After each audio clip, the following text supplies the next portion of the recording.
The bride passed her own mother in the Four Seasons Hotel Atlanta lobby at exactly 2:17 in the afternoon, with a Vera Wang ivory chiffon train sweeping across the marble, and did not turn her head. Mrs. Yatunda Adesanya, called Yeti by the housekeepers and the line cooks and the small handful of guests who had bothered in 13 years to learn her name.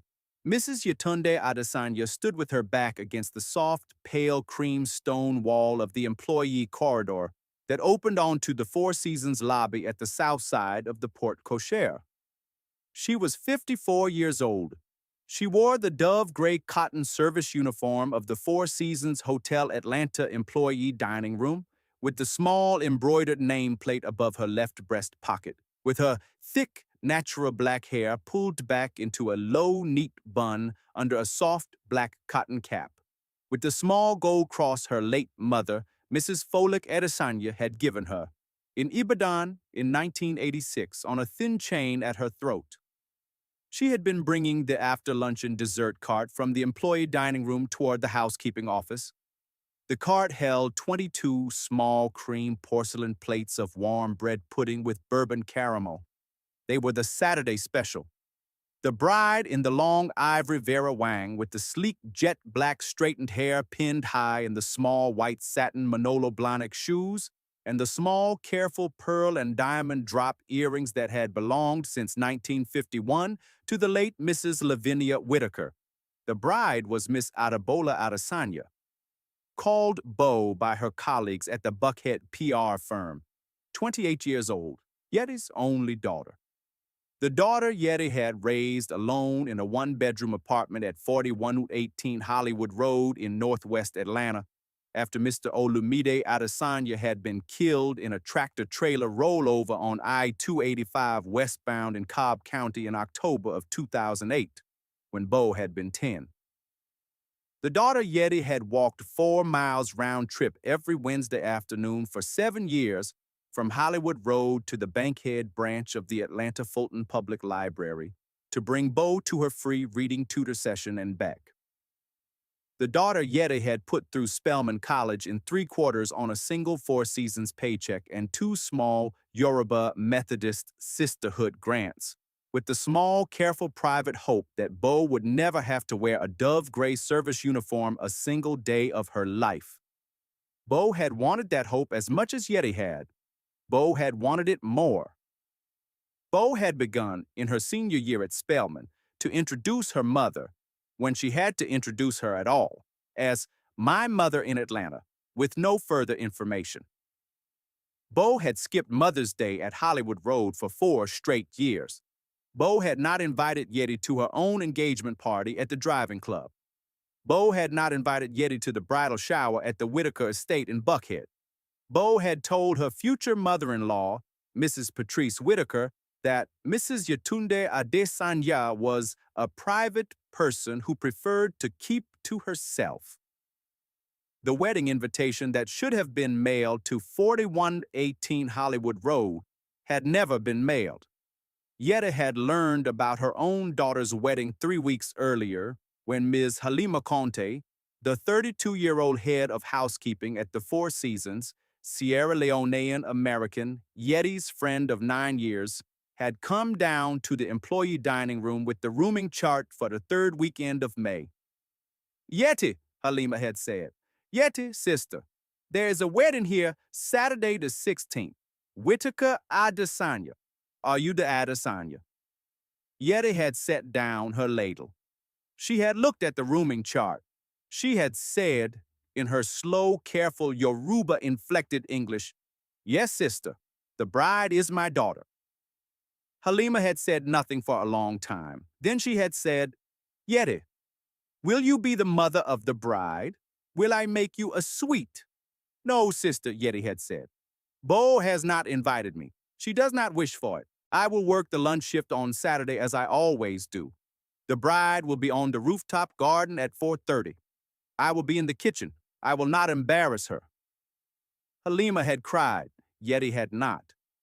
Halima had asked the following Tuesday what Yeti would tell her if she were the daughter who had cut her own mother out of a wedding. Yeti had stirred the beef stew for a long, careful 8 seconds before answering. She had said, "Sister, I would tell my daughter that the small things we cut from our lives are the small things we one day weep for. I would tell her that the silver tray she does not pick up at the engagement party is the silver tray she will need at the funeral. I would tell her that the river does not chase. The river is patient. The river waits at the bend. But the cup she takes from the river without bowing will be empty when she lifts it." Halima had said in slow, careful Sierra Leonean Creole, "Sister, you have not told her any of that." "I have told her, sister," Yeti had said, "twice. 2022, when she first introduced me as her mother in Atlanta. 2024, the Mother's Day she did not come to Hollywood Road. The third telling is hers to ask for, sister. I will not chase. The river does not chase." Halima had stirred her own pot. She had said quietly, "Sister, you are stronger than me." "I am not stronger, sister," Yeti had said. "I am older. The two are not the same. The older woman has learned what she is permitted to keep grieving for and what she must let lie. The strong woman would have called Bo last Tuesday and refused to take no for an answer. I am not that woman. I am only old." Halima had nodded. They had stirred their pots. The beef stew had been very good that afternoon. Now it was Saturday the 16th of May at exactly 2:17 in the afternoon, and Miss Adebola Adesanya was sweeping in her Vera Wang ivory chiffon across the lobby marble for the first look photographs with Mr. Jasper Whitaker III, and she was passing the soft, pale cream stone employee corridor where her mother in the dove gray service uniform stood holding a dessert cart of 22 small porcelain plates of warm bread pudding with bourbon caramel, and Miss Adebola Adesanya saw her mother in the corner of her eye and kept walking. She did not turn her head. She did not slow her step. She did not lift one finger from the careful chiffon train she was holding. Her sleek, jet-black straightened hair did not move. Yeti stood very still against the cream stone wall. The dessert cart was heavy.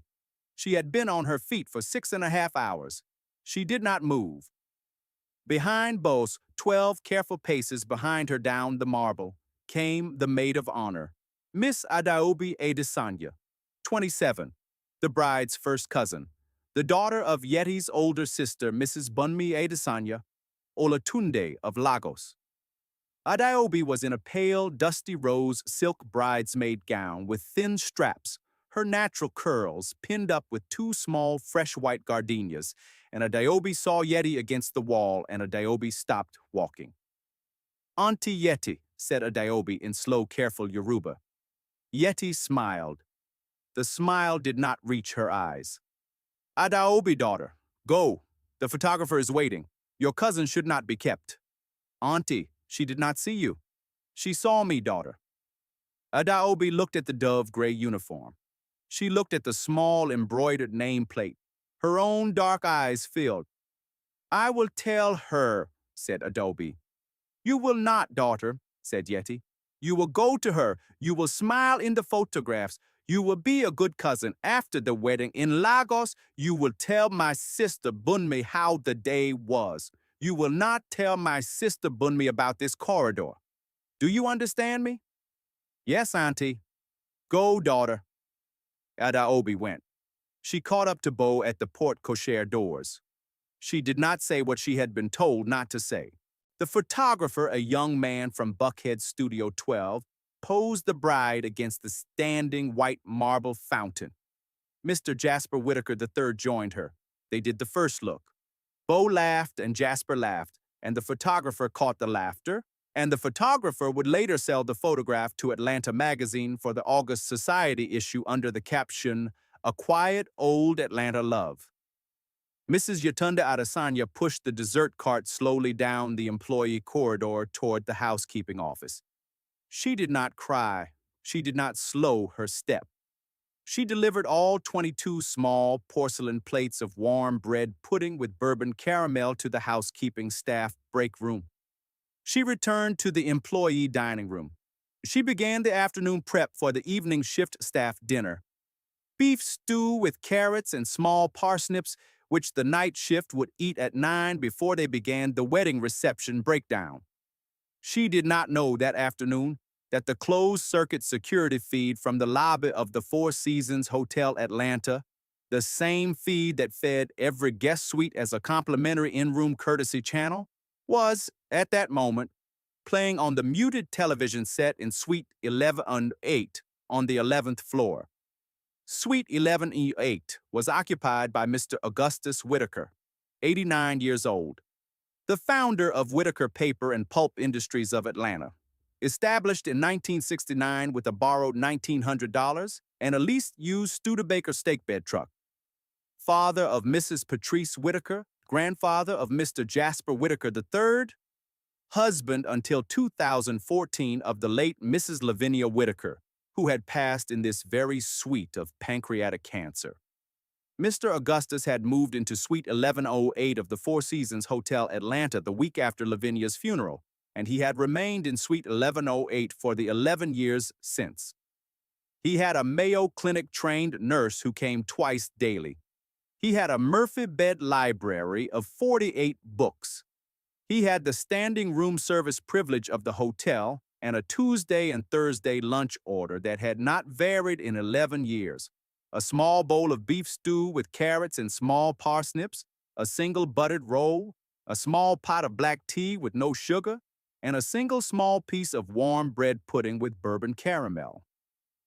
For 11 years, the small Tuesday and Thursday lunch had been delivered to Suite 1108 by Mrs. Yetunde Adesanya, who took the back service elevator from the employee dining room to the 11th floor at 11:46 in the morning, knocked the slow, careful Yeti knock that Mr. Augustus had learned to recognize from the first month, set the silver service tray on the writing desk by the south window, and stayed for the slow, careful 12-minute conversation that Mr. Augustus had begun to call, by the third month, the only thing in his week that kept him from going downhill in a hurry. They had talked in 11 years about Mr. Olamide Adesanya's tractor-trailer accident on I-285. They had talked about Mrs. Lavinia Whitaker's last days in this same suite. They had talked about Bo at Spelman. They had talked about Mr. Augustus's only grandson, Jasper, at the University of Georgia. They had talked about the Yoruba proverbs Mrs. Folake Adesanya had taught her daughter in Ibadan. They had talked about Whitaker Paper and Pulp's first big federal contract in 1974. They had not, in 11 years, talked about the fact that Mr. Augustus's grandson, Mr. Jasper Whitaker III, had been quietly dating Yeti's daughter, Miss Adebola Adesanya, since 2022. They had talked also in the 7th year about the Yoruba poet Christopher Okigbo. Mrs. Lavinia Whitaker had collected first editions of Okigbo since 1967, the year she had visited Lagos with Mr. Augustus's older brother, Mr. Pierre Whitaker, on a paper procurement trip. Lavinia had bought 4 small volumes at the University of Lagos bookshop. She had read them aloud to Mr. Augustus on Sunday afternoons in Tuxedo Road for 47 years. Mr. Augustus, who had read them only because Lavinia had read them, had memorized 18 poems. He had recited one of them, Heaven's Gate, to Yeti on the Tuesday lunch of October 12, 2019, with the small bowl of beef stew with carrots and parsnips between them on the writing desk. Yeti had wept quietly through the second movement. She had not told Bo about the poem. Bo had been in her senior year at Spelman that October. Bo had been preparing her marketing thesis on the iconography of African-American hair care branding. Bo had not asked her mother about poetry. Bo had not asked her mother about Okigbo. Bo had not asked her mother about much of anything in 1987 through the present day, save the question, the previous Christmas, of whether Yeti could manage to find a presentable outfit for the engagement announcement luncheon at the driving club. Yeti had managed. She had bought, at the Lenox Square Macy's clearance rack, a soft cream wool blazer and a navy skirt. She had pressed them on Christmas Eve. She had set them on the back of her bedroom chair. The engagement announcement luncheon had been on the 28th of December. Bo had called Yeti on the morning of the 27th to say, in a bright, careful, PR firm voice, that the luncheon would be smaller than expected and that Mrs. Patrice Whitaker had limited the guest count strictly to the immediate Whitaker family on Mr. Jasper's side, with myself representing my side. Yeti had hung up. She had hung the pressed cream blazer and navy skirt back in the closet. She had not worn either of them since. They were still in the closet on the afternoon of the wedding. Mr. Augustus had asked Yeti on the Tuesday lunch of the 29th of December what she had done for Christmas. Yeti had said, "Mr. Augustus, I worked the morning shift on Christmas Day. The hotel was busy. Then I went to Mrs. Folake Ada Tucumbo's house on Cascade Road for supper. She is 76, my neighbor. She had cooked a whole catfish and pepper soup. We watched the Atlanta Falcons. They lost. We were happy. It was a good Christmas." Mr. Augustus had said, "And your daughter, Yeti?" "My daughter, sir, was at the driving club with her fiancé's family for the engagement luncheon." "Was the luncheon a small one, Yeti?" "A small one, sir. Immediate family only on the groom's side." Mr. Augustus had set down his spoon. He had said very quietly, "Yeti, I am sorry." "There is nothing to be sorry for, Mr. Augustus." "There is, friend," Mr. Augustus had said. "I will not say what it is. I will mark it. I will mark it carefully. The young people will not always be young." He had finished his stew. He had finished his bread pudding. He had asked Yeti about the Falcons game. They had talked, slow and careful, about the small, bad season the team had been having. Yeti had not understood at that moment that Mr. Augustus was beginning to mark his future will against the small absence of an engagement luncheon invitation. Mr. Augustus had not, that Tuesday, made any will-related decision. He had only marked it. He had marked it as he had told Patrice 5 months later, in the small, careful place where the old men keep the marks that will become decisions. Mr. Augustus had not known until 10 days earlier, when Mrs. Patrice Whitaker had visited Suite 1108 with the printed wedding program to show her father. Mr. Augustus had read the bride's name. He had said very quietly, "Patrice, is the bride's mother coming?" Mrs. Patrice Whitaker, who had also never met Beau's mother in 3 years of an active engagement, had said, "Daddy, the girl says her mother prefers to keep to herself." Mrs. Adesanya was not at the engagement party. She was not at the shower. "The girl says her mother is private. She's not coming Saturday." Mr. Augustus had said, very slowly, "Adesanya." "Yes, Daddy." "Patrice, pour me a small whiskey." Patrice had poured. Mr. Augustus had sat in the wingback chair by the south window and looked out across the midtown skyline for a long, careful 8 minutes. He had said, finally, "Patrice, the Adesanya woman who brings my Tuesday lunch, the line cook, the dove-gray uniform. Have you ever asked her surname?" Mrs. Patrice Whitaker had not. Mrs. Patrice Whitaker had never spoken to the line cook who brought her father's Tuesday lunch. The line cook had not registered as a person to Mrs. Patrice Whitaker. Mrs. Patrice Whitaker had said, "No, Daddy."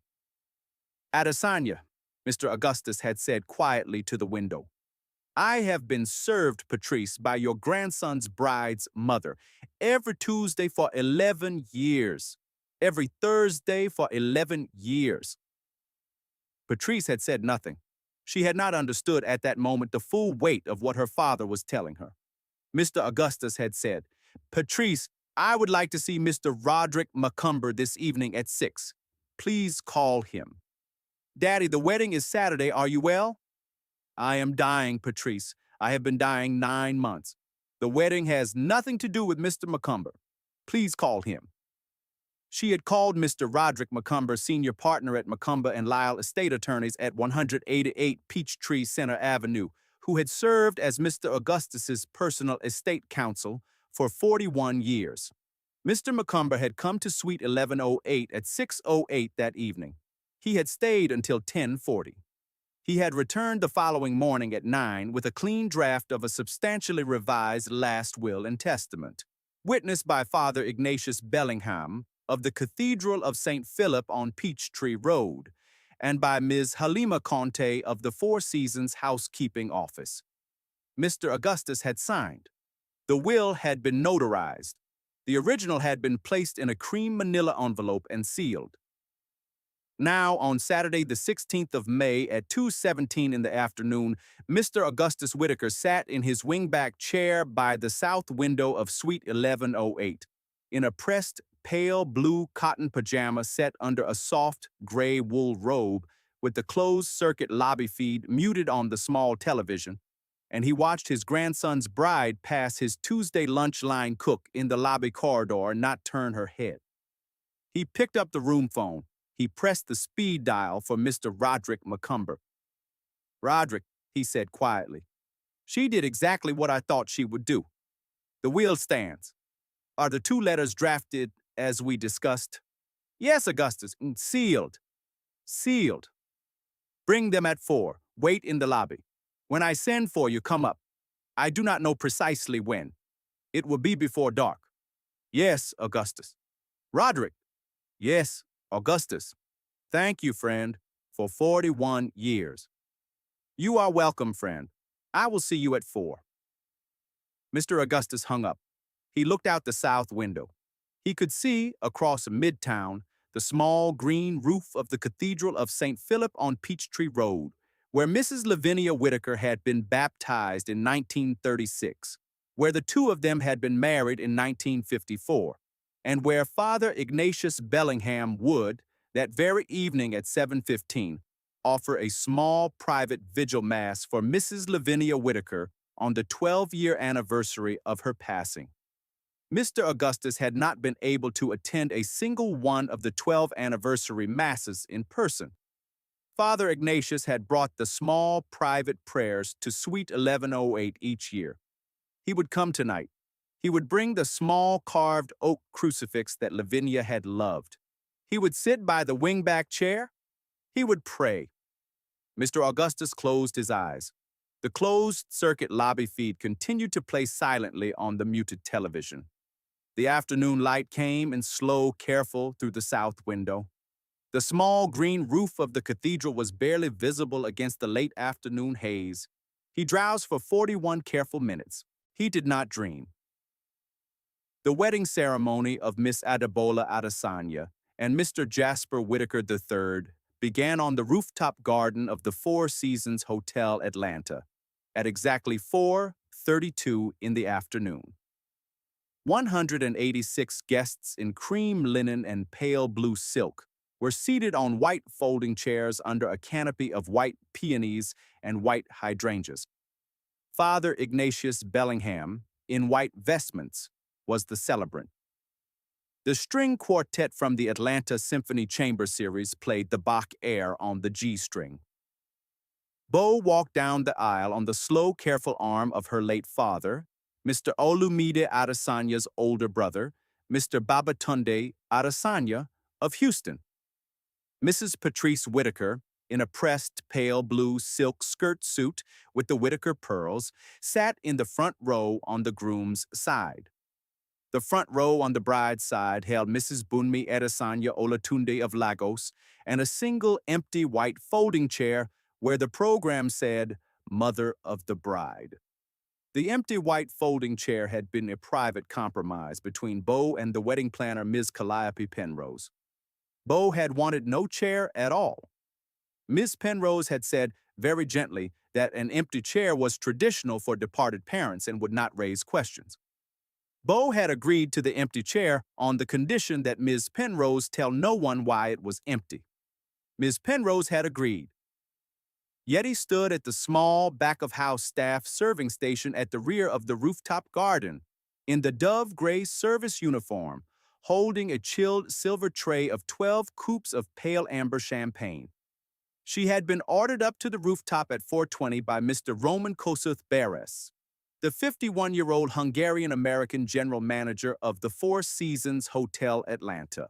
who had insisted that the Saturday lunch line cook with the longest tenure should serve the bride's first toast after the recessional because in his slow, careful Middle European English, it is the small, careful tradition of this house that the senior server pours the first cup of the bride's marriage. It is what we do, Yeti. It is what we do for every wedding. You will pour the first cup for Miss Adesanya. He had not known that Miss Adesanya was Yeti's daughter. Yeti had not told him. Yeti had said, "Yes, Mr. Roman, I will pour the first cup." She poured it. She did not look at her daughter's face. She held the silver tray. The champagne coupes were perfectly chilled. Bo took the first coupe. Bo did not look at Yeti.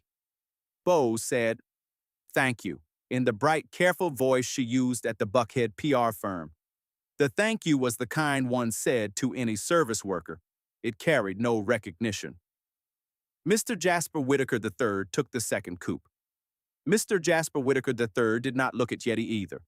He took the coupe with his left hand, the hand without the new platinum wedding band, and he smiled at his bride, and the photographer caught the moment, and the photographer would later sell the photograph to Atlanta magazine. Yeti stood with the silver tray. She kept pouring. She kept handing the small, chilled coupes to the parents, to the maid of honor, to the best man, to the grandparents on the Whitaker side, to the bride's uncle Babatunde from Houston. She handed Mrs. Patrice Whitaker a coupe.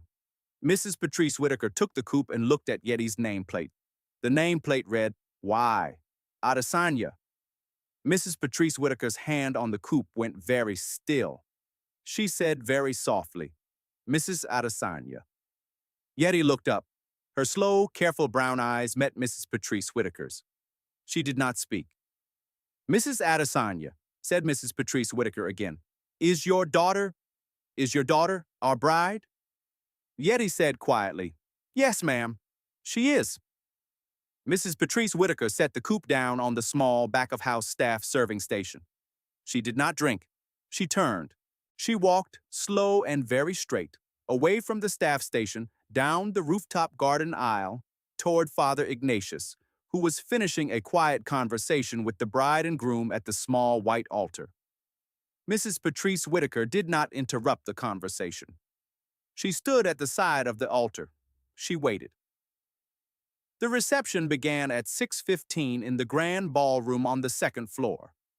The string quartet had given way to a six-piece jazz combo from the Atlanta Conservatory. The first dance was Frank Sinatra, "The Way You Look Tonight." The toast began at 7:08. Mr. Babatunde Adesanya rose. He was Bo's father's older brother. He was 61. He was a kind man. "To the bride," he said in his slow, careful Houston Yoruba English. "To my niece Adebola. Your father Olumide loved you very much. He would be proud tonight. I see you, and I see him. I see also your mother who raised you and who is missed tonight." He paused. He looked uncertain. He had not been told what to say about Yeti.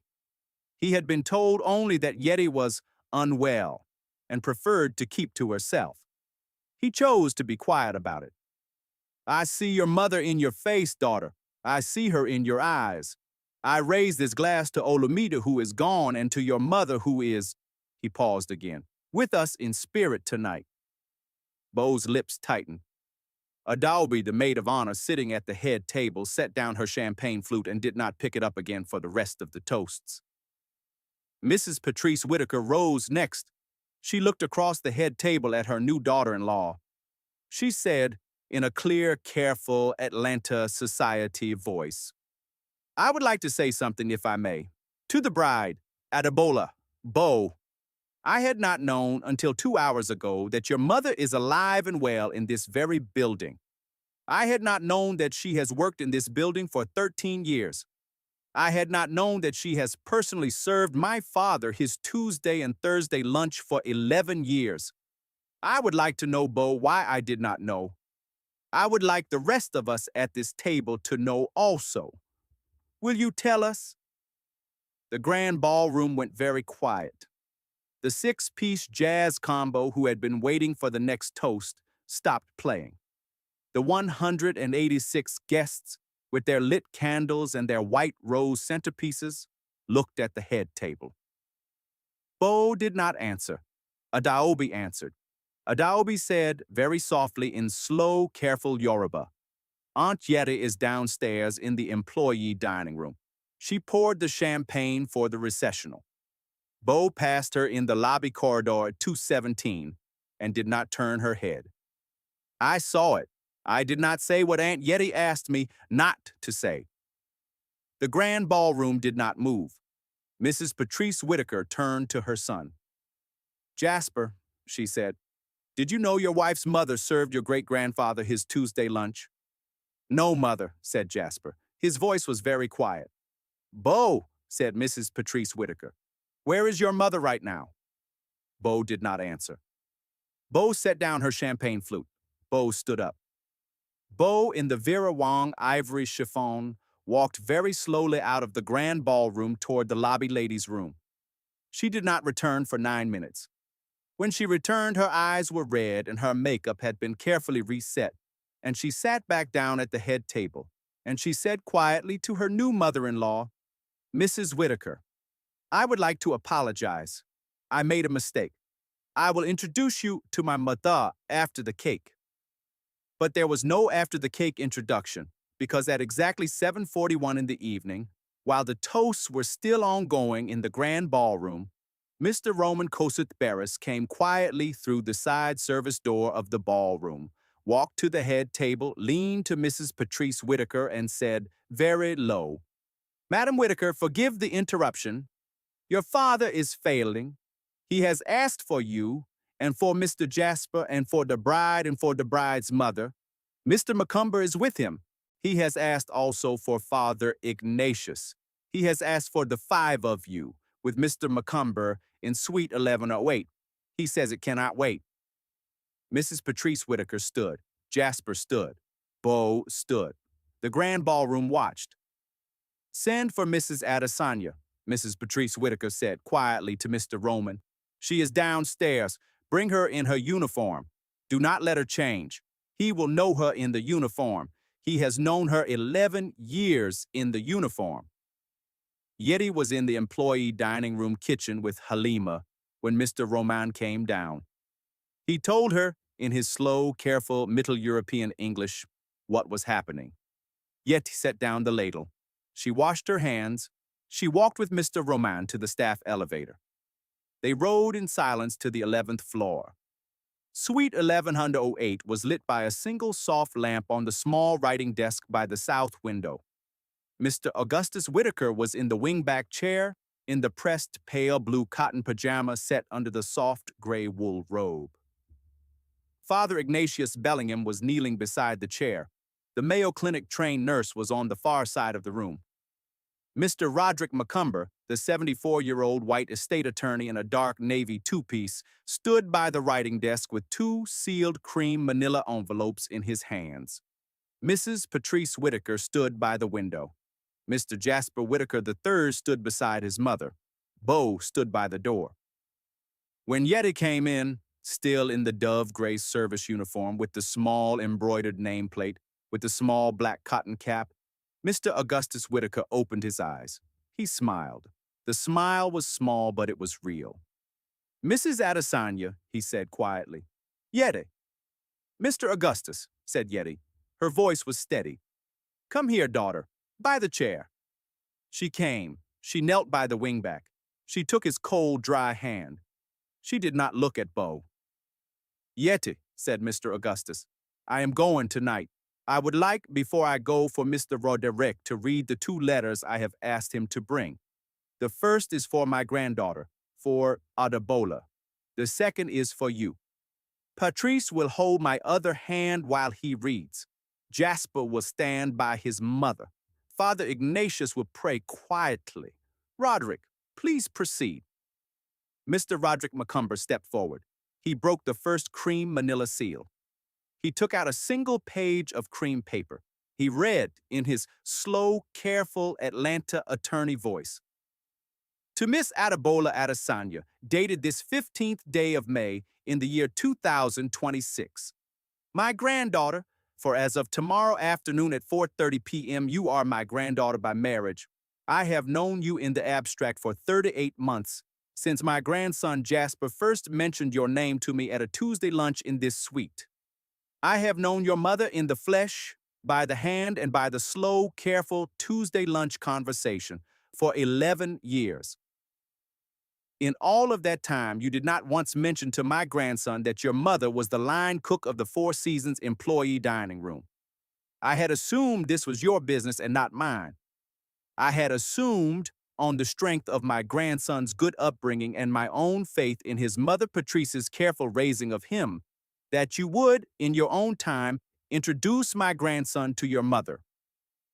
Today I watched, on the closed-circuit lobby feed of Suite 1108, at exactly 2:17 in the afternoon, my Tuesday lunch line cook stand in a service corridor with a dessert cart, and I watched you walk past her in the Vera Wang chiffon and not turn your head. You did not know I was watching. I was. I have watched you, Adebola, for the small, careful 11 hours since you walked past your mother in my lobby. I have decided in those 11 hours what I will say to you in this letter. I will say it once. I will not say it again. Your mother is not a debt to pay. She is the river you came from. The river will still be there, but the cup you took from it tonight will be empty, daughter. Your mother fed me my Tuesday lunch for 11 years. She gave you everything she had. You forgot her name in my hallway. Now you have forgotten my will. I leave you, in your own right and separately from the marital community, a small lifetime trust of $500,000, to be administered by Mr. Roderick Macumber until you reach the age of 40, at which point the principal will pass to you. The trust may be drawn upon at any time before age 40, only for the direct documented support of your mother, Mrs. Yetunde Adesanya. No other purpose. If your mother predeceases you, the trust will close and the principal will revert to the Whitaker Family Foundation. I leave you also a single piece of advice, daughter, which you may take or refuse. Find your mother. Apologize. Ask her to teach you the slow, careful Yoruba you were not raised to speak. Do not be a woman who turns from her river. Signed, Augustus Whitaker. Mr. Roderick Macumber stopped reading. He folded the letter. He set it on the writing desk. Bo had not moved in the 4 minutes of the reading. Her face was very white. Her hands at her sides were trembling. Mr. Roderick Macumber broke the second cream manila seal. He took out a single page of cream paper, paper clipped to a thicker document of perhaps 22 pages on Macumber and Lyle letterhead. He read, "To Mrs. Yetunde Adesanya, dated this 15th day of May in the year 2026. Yeti, friend. The small Tuesday and Thursday lunches you have brought me in this suite for 11 years have been the dearest small thing in my widowed life. I have not been able to repay them in 11 years. I am going to repay them tonight. I am leaving you by the attached last will and testament of Mr. Augustus Whitaker, executed and witnessed and notarized on the morning of the 16th of May, the controlling 61% voting interest in Whitaker Paper and Pulp Industries of Atlanta. Current fair market valuation approximately $147 million. I am leaving you the Whitaker family estate at 3287 Tuxedo Road in Buckhead. Current fair market valuation, $11.8 million. I am leaving you $82 million in Liquid Vanguard and BlackRock Holdings. I am leaving you the small private library on the 3rd floor of the Tuxedo Road house, which contains my late wife, Mrs. Lavinia Whitaker's hand-collected first editions of the Yoruba poet Christopher Okigbo, which she loved and which she said reminded her of the seacoast at Lagos, where she once visited with my brother in 1967. The library is yours to keep or to donate to Spelman, your choice. I am leaving the chairmanship of the Whitaker Family Foundation, which has assets of $112 million under management, to you for your lifetime, after which the chairmanship will pass to a successor of your nomination. I ask only that you continue the foundation's 3 core gifts: the annual scholarship to a single Spelman senior in maritime engineering, the annual gift to the Atlanta Fulton Public Library Bankhead branch, where you brought your daughter for free reading tutor sessions on Wednesday afternoons, and the annual gift to the Yoruba Methodist Sisterhood Atlanta chapter, which supported you when no one else did. The rest, friend, is yours to direct. My grandson Jasper retains the COO seat at Whitaker Paper and Pulp at the discretion of the board, of which you will now be controlling shareholder. If you choose to retain him, so be it. If you choose to release him, so be it. The decision is yours. Yeti, friend, I would like to be cremated. The ashes belong with Lavinia at Westview Cemetery. Father Ignatius will officiate the small private service on Wednesday.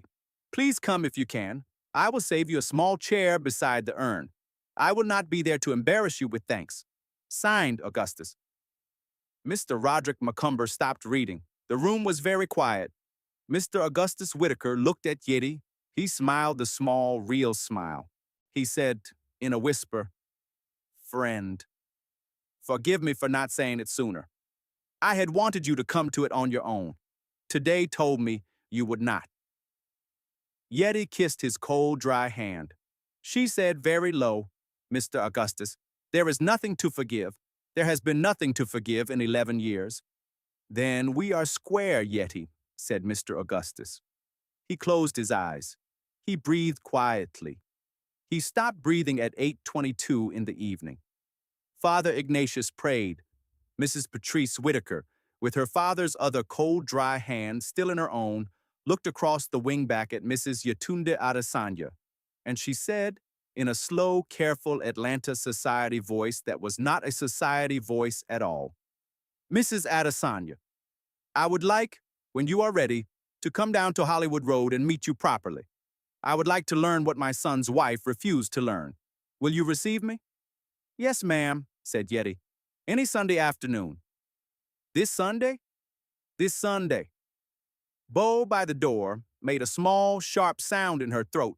She did not speak. She did not move toward the wingback. She did not touch her grandfather by marriage. She did not approach her mother. She turned. She opened the suite door. She walked in the Vera Wang ivory chiffon, down the 11th floor hallway toward the elevator. The chiffon train dragged on the carpet. Adaobi caught her at the elevator. Adaobi said, in slow, careful Yoruba, "Cousin, you will turn around. You will go back. You will kneel by him. You will hold his hand. You will speak to your mother. You will not have another chance." Bo said, "Adaobi, move." Adaobi did not move. Bo pushed past her. The elevator came. Bo got in. The doors closed. Adaobi stood in the 11th floor hallway and wept. Mr. Augustus Whitaker's small private cremation service was held on the morning of Wednesday, the 20th of May, at Westview Cemetery in southwest Atlanta. The chapel was the small granite one near the older eastern section. Father Ignatius Bellingham read from the 8th Psalm and from a small folded page of Christopher Okigbo's Heaven's Gate, the same poem Mr. Augustus had recited to Yeti in 2019. Yeti did not weep through the Okigbo.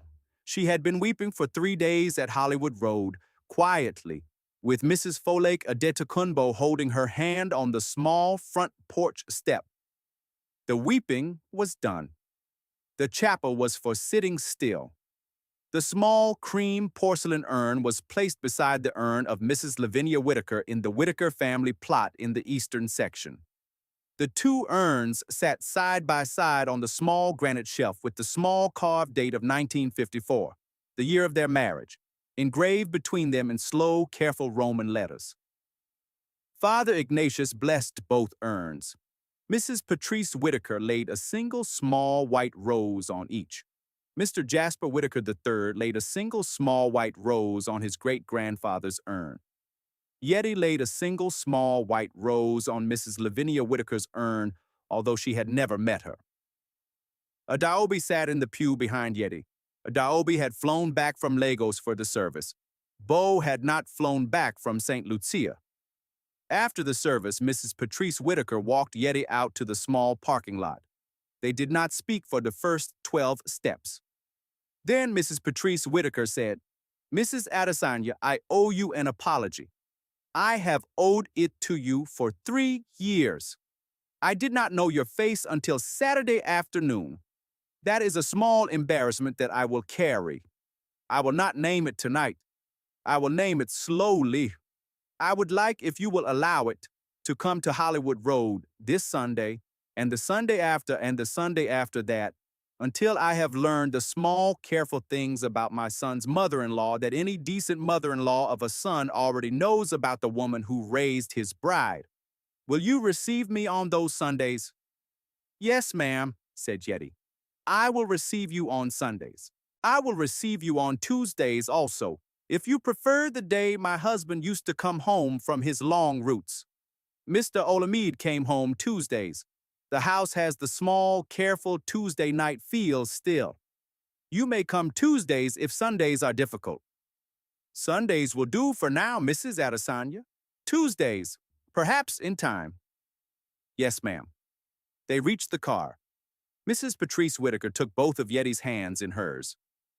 Mrs. Adesanya, she said, I will speak to my daughter-in-law. I will not pressure her. I will not push her. But I will tell her this once very plainly, that the river my father spoke of in the letter is the same river he has been speaking to me about in his slow, careful way for 10 years. She will hear it from me before she hears it from anyone else. After that, the decision is hers. Yeti nodded. She did not weep. She got in the small gray Toyota Corolla she had driven to Westview. Mrs. Patrice Whitaker watched her drive away. Mrs. Yetunde Adesanya attended in a simple, long black cotton dress. Father Ignatius Bellingham officiated.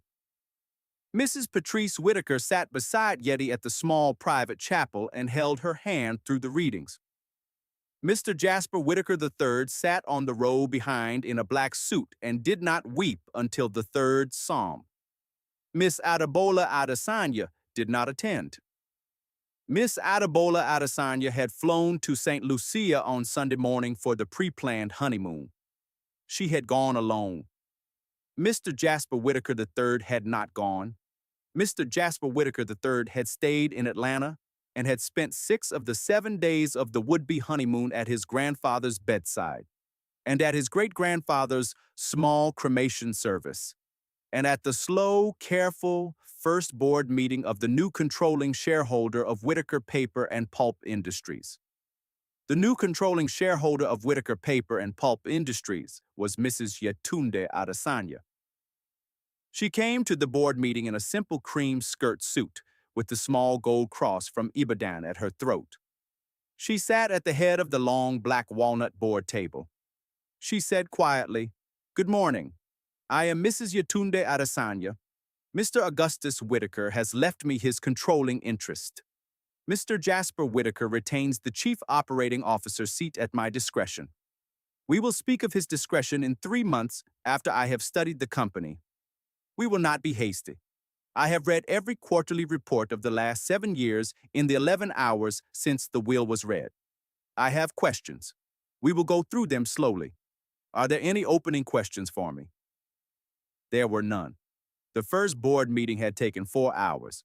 The second board meeting had taken 6. Yetta asked questions slowly.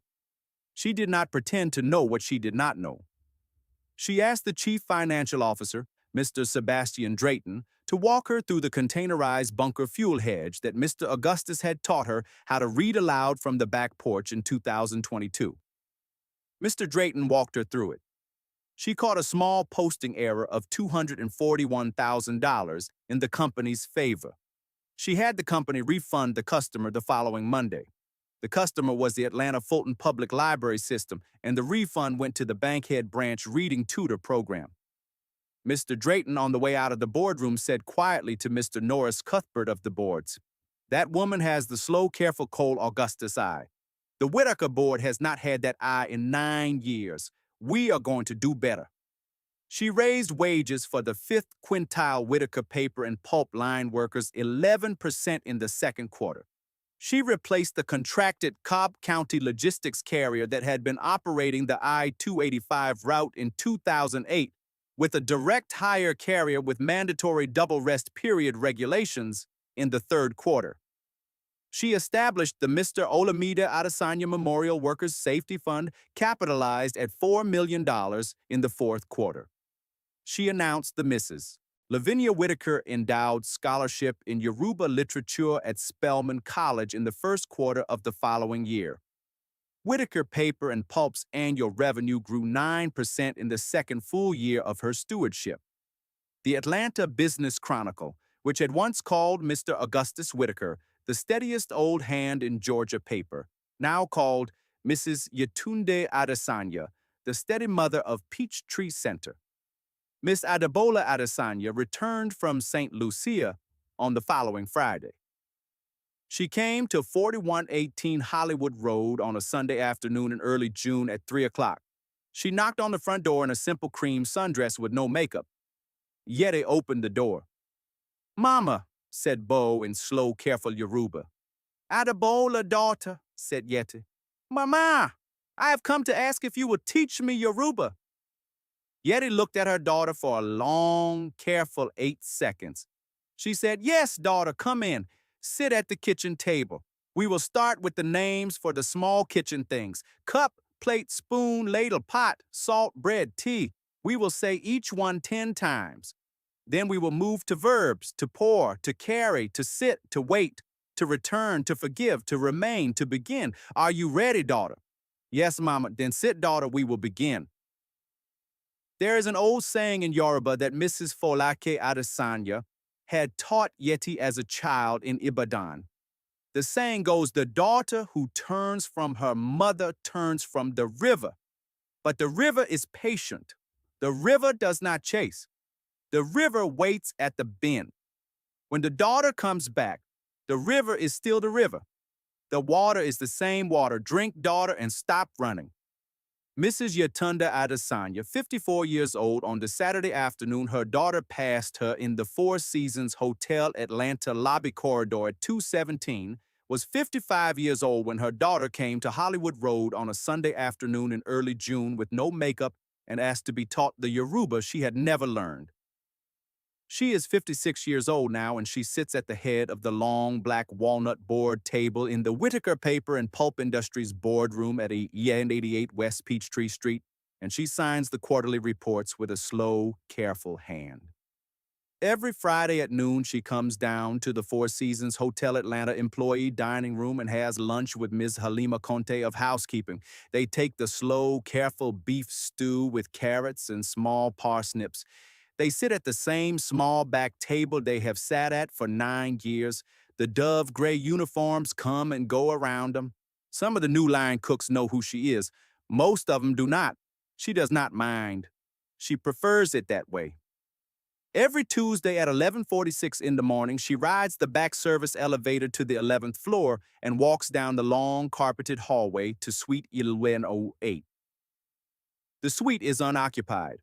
The Four Seasons has set it aside, at her quiet request, as a small, permanent Whitaker Family Foundation conference room.